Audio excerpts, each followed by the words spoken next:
Production Grand has the capability of giving you the individual microphone perspectives out onto your mixer track within your digital audio workstation.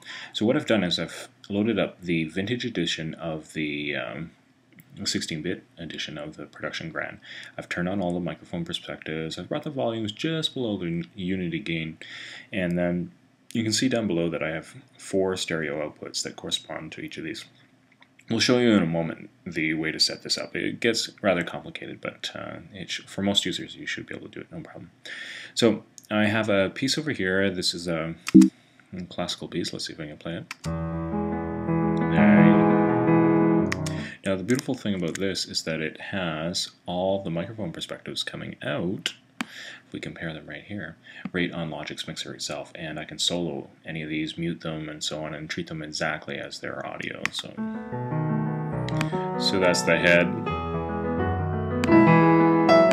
There's the U87s inside the piano, the ribbons in the room, and then the PCM mono, of course, underneath the piano,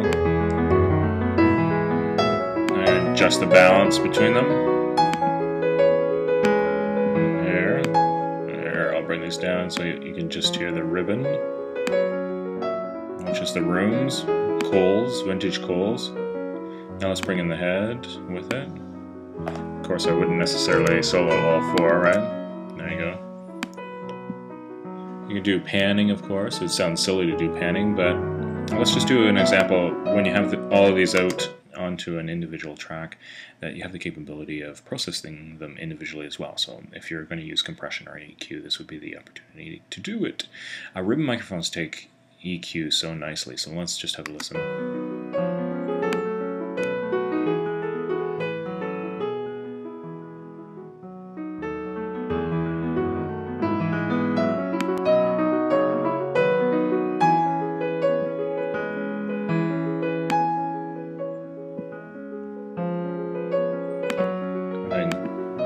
Then of course you can bypass. I was just showing you the example that you could add EQ onto each individual track. So entirely possible to do multi-outputs on Production Grand, giving the audio engineer and producer some amazing possibilities with your own included plugins.